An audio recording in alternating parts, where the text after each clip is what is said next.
Written and directed by God. ഈ സിനിമ direct ചെയ്തേക്കുന്നത് ഫെബി ജോർജ്, പുള്ളിയുടെ ആദ്യത്തെ ഡയറക്ഷനാണ്. ഇതിൽ പ്രധാന കഥാപാത്രങ്ങളിൽ എത്തിയിരിക്കുന്നത് സൈജു കുറുപ്പ്, അതേപോലെ അപർണ ദാസ്, പിന്നെ ഒരു എക്സ്റ്റൻഡഡ് ക്യാമിയോ റോള് പോലെ നമ്മുടെ സണ്ണി വെയിനാണ്.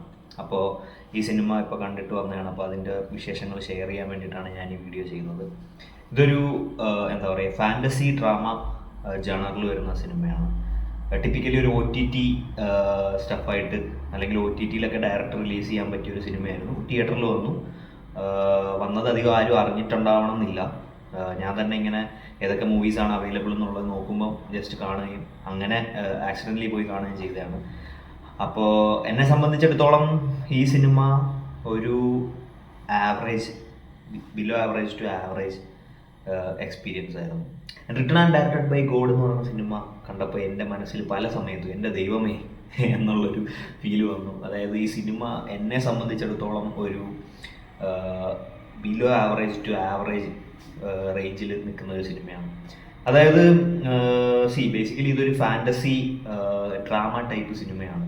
ഇതിൽ യാതൊരുവിധ ലോജിക്കോ ഒന്നും അപ്ലൈ ചെയ്യേണ്ട ആവശ്യമില്ല, അങ്ങനെ ചെയ്തിട്ടുമില്ല. ആൻഡ് വൺ മോർ തിങ്, ഇതിൻ്റെ മ്യൂസിക് ചെയ്തിരിക്കുന്ന ഷാൻ റഹ്മാനാണ്. ഈ സിനിമ തുടങ്ങിയ അവസാനം വരെ ഏകദേശം 2 മണിക്കൂർ 5 മിനിറ്റ് എന്തോ ആണ്. അവസാനം വരെ മ്യൂസിക്കിൻ്റെ ഒരു വിളയാട്ടമാണ്. അതായത് മ്യൂസിക്കാണ്, ഫുൾ മ്യൂസിക്കാണ്. ഒരു മ്യൂസിക്കൽ കൈൻഡ് ഓഫ് മൂവി പോലെ തോന്നുന്നുണ്ട്. എന്നുവെച്ചാൽ മ്യൂസിക് എക്സ്ട്രാ ഓർഡിനറി അങ്ങനെ ഭയങ്കരം ആണെന്നൊന്നുമില്ല. ചില മ്യൂസിക് ഇറ്റ് വാസ് ഗുഡ്, പക്ഷേ ചില സമയത്ത് അതൊരു അരോചകമായിട്ട് ഫീൽ ചെയ്തു. ഇനി പറഞ്ഞു വരുന്നത്, നമ്മളിപ്പോൾ നമ്മുടെ നാട്ടിലൂടെ അല്ലെങ്കിൽ നമ്മുടെ സമൂഹത്തിലേക്ക് ഇറങ്ങി ചെന്ന് കഴിഞ്ഞാൽ, നമ്മൾ ഹോസ്പിറ്റലുകളിൽ പോകുമ്പോഴായിക്കോട്ടെ, അല്ലെങ്കിൽ നമ്മളിപ്പോൾ പാവപ്പെട്ട കുറേ ആൾക്കാർ നമ്മുടെ നാട്ടിൽ സ്ട്രഗിൾ ചെയ്യുന്ന ഒരുപാട് പേരുണ്ട്. അപ്പോൾ നമ്മൾ ഒരു ദൈവവിശ്വാസി, ഇപ്പോൾ ഞാനൊരു ദൈവവിശ്വാസിയാണ്. അപ്പോൾ ഞാനടക്കം പലപ്പോഴും ചിന്തിച്ചിട്ടുണ്ട്, അല്ലെങ്കിൽ പറഞ്ഞിട്ടുണ്ട്, ദൈവമേ ഇവരുടെ കാര്യമൊന്നും ശരിയായിരുന്നെങ്കിൽ, അല്ലെങ്കിൽ ദൈവം എന്തെങ്കിലും ചെയ്യാതിരിക്കത്തില്ല. അങ്ങനത്തെ പ്രതീക്ഷയിൽ ജീവിക്കുന്ന ഒരുപാട് ആൾക്കാരുണ്ട്. അതേപോലെ നമ്മൾ ചുറ്റും കാണുമ്പോൾ നമ്മളും വിചാരിക്കാറുണ്ട്, ഇങ്ങനെ അവർക്ക് എന്തെങ്കിലുമൊക്കെ ഒരു ദൈവം ചെയ്തു കൊടുത്തിരുന്നെങ്കിൽ. അപ്പോൾ അങ്ങനത്തെ ഒരു കാര്യങ്ങൾ ഇംപ്ലിമെൻറ്റ് ചെയ്യാൻ ദൈവം ഡയറക്റ്റ് ഭൂമിയിലേക്ക് വരുന്ന രീതിയിലാണ് ഈ സിനിമ പ്രസൻറ്റ് ചെയ്തേക്കുന്നത്. പക്ഷേ പലയിടത്തും നമുക്ക് എൻ്റെ ദൈവമേ എന്ന് പറഞ്ഞൊരു ക്രിഞ്ച് ഫീല് അടിച്ചു.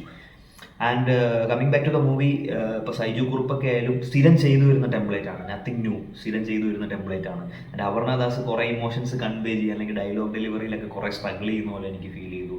സണ്ണി വെയിൻ ഒരു എക്സ്റ്റൻഡഡ് ക്യാമിയോ പോലെ, ദൈവമാണ്, എക്സ്റ്റൻഡഡ് ക്യാമിയോ പോലെ വരുന്നു. അങ്ങനെയാണ് സണ്ണി വെയിൻ ഇതിൽ പോയിട്ടുള്ളത്.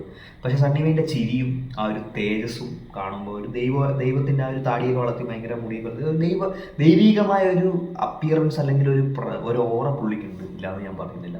പക്ഷെ അപ്പോഴും തിരക്കഥ പലയിടത്തും സ്ട്രഗിൾ ചെയ്യുന്നുണ്ടായിരുന്നു നമ്മുടെ ആ ഒരു ഇത് മീറ്റ് ചെയ്യാൻ വേണ്ടി. ഈവൻ തോ ഇതിൻ്റെ അകത്ത് കുറേ ഇമോഷണൽ സീൻസ്, അത് ഭയങ്കര, ഞാൻ പറഞ്ഞല്ലോ, ഇപ്പോൾ ദൈവം അവരെ രക്ഷിച്ചിരുന്നെങ്കിൽ അങ്ങനെ തോന്നുന്ന കുറച്ച് കേസസ്, ഒരു ഹോസ്പിറ്റൽ കേസ്, അങ്ങനത്തെ കുറച്ച് കേസസുകളാണ് ഇതിൽ ദൈവം ഭൂമിയിലേക്ക് വന്നത് സോൾവ് ചെയ്യാൻ വരുന്ന പോലെയാണ് ഇത് കാണിക്കുന്നത്. അപ്പോൾ ആ സീനുകളിലുള്ള ഇമോഷണലി കൺവേ ചെയ്യാൻ പറ്റിയിട്ടുണ്ട്. ആൻഡ് ടുവേർഡ്സ് ദി എൻഡ് ആ ലാസ്റ്റ് ഒരു 20 to 25 minutes it was good. ഭയങ്കര ഇമോഷണൽ പീക്കിലേക്കാണ്. അപ്പോൾ ഫാമിലി ആയിട്ട്, അല്ലെങ്കിൽ കുറച്ച് എന്താ പറയുക, ഏജ്ഡ് ആയിട്ടൊക്കെ ഉള്ള ആൾക്കാർ തിയേറ്ററിൽ വന്നിട്ടുണ്ടെങ്കിൽ അവർക്ക് ഡെഫിനറ്റ്ലി ചിലപ്പോൾ എൻജോയ് ചെയ്യാനുള്ള ഒരു ഇതുണ്ടാവും. ഒരു സീരിയൽ മോഡ് പല സ്ഥലത്തും ഫീൽ ചെയ്തു. പക്ഷേ ഒരു വെറും ക്രിഞ്ച് പടമായിട്ടല്ല, ഒരു വെറും പൊട്ടപ്പടം എന്ന് ഞാൻ പറയുന്നില്ല. അത് ആ ഇഷ്ടപ്പെടുന്ന ഒരു കാറ്റഗറി ഉണ്ട്, അവരെ സാറ്റിസ്ഫൈ ചെയ്യും. ഞാൻ അത് സിനിമയായിട്ട് കാണുന്ന ഒരാളെന്ന രീതിയിൽ എനിക്ക് തോന്നി പലയിടത്തും ഇമ്പ്രൂവ്മെൻറ്റ്സ് കൊണ്ടുവരായിരുന്നു. പക്ഷേ ഇതൊരു പക്ക OTT സ്റ്റഫായിട്ട് എനിക്ക് വേണമെങ്കിൽ പറയാം. പിന്നെ ഇതിൽ ലോജിക്ലെസ് ആണ് സിനിമ. ലോജിക്ക് അപ്ലൈ ചെയ്യാൻ നിന്ന് കഴിഞ്ഞാൽ ഫുള്ള് പ്രശ്നമാകും. അതുകൊണ്ട് ലോജിക്ക് അപ്ലൈ ചെയ്യുന്നില്ല. പിന്നെ ഇതിൻ്റെ അകത്ത് ചില പാട്ട് നല്ല രസമുണ്ട്, നമുക്ക് നല്ല എന്താ പറയുക, സൂപ്പനിങ് ആയിട്ട് നല്ലോണം കേട്ടിരിക്കാൻ പറ്റും. അതേപോലെ ഫുള്ള് മ്യൂസിക്കിൻ്റെ ഒരു ഇതാണ്. VFX ഒക്കെ അവിടെ ഇവിടെയൊക്കെ വരുന്നുണ്ട്. ലോ ബഡ്ജറ്റ് ആയതുകൊണ്ട് നമുക്ക് അതിൽ കൂടുതൽ നമ്മൾ ചെയ്യേണ്ട ആവശ്യമില്ല. അങ്ങനത്തെ ഒരു സിനിമയാണ്. OTTയിൽ വരുമ്പോൾ ചിലപ്പോൾ ആൾക്കാർക്ക് വേറെ അഭിപ്രായം ഉണ്ടാവും. അപ്പോൾ അതാണ് written and directed by God. 2 മണിക്കൂർ 5 മിനിറ്റേ ഉള്ളൂ. തുടങ്ങിയതും തീർന്നതൊന്നും അറിഞ്ഞില്ല. അങ്ങനെ ബോറടിക്കാനുള്ള സ്റ്റഫ് ഉണ്ടെന്നല്ല, ഈ പറഞ്ഞ കണക്ക് ഫുൾ ടൈം മ്യൂസിക് ഇട്ടിട്ട് ഇങ്ങനെ പോകുന്നുണ്ട്. വന്നുപോയ കഥാപാത്രങ്ങളൊക്കെ സാമാന്യം നല്ല രീതിയിൽ ഡെലിവർ ചെയ്തിട്ടുണ്ട്. എന്നാൽ അവർക്ക് എക്സ്പ്രസ് ചെയ്യാൻ അല്ലെങ്കിൽ പെർഫോം ചെയ്യാനായിട്ടുള്ള വലിയ സ്പേസ് ഒന്നും സിനിമ കൊടുക്കുന്നില്ല. അപ്പോൾ അങ്ങനെ എങ്ങനെയോ പോയൊരു സിനിമ പോലെയാണ് എനിക്ക് തോന്നിയത്. ഇതാണ് എൻ്റെ ഈ സിനിമയെ പറ്റിയുള്ള അഭിപ്രായം. So written and directed by God തിയേറ്ററിൽ ഇപ്പോഴും ഓടുന്നുണ്ട്.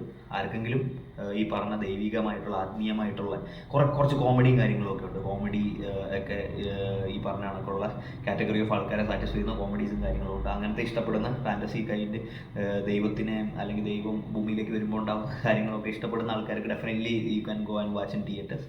ഇതാണ് എൻ്റെ അഭിപ്രായം. Thank you.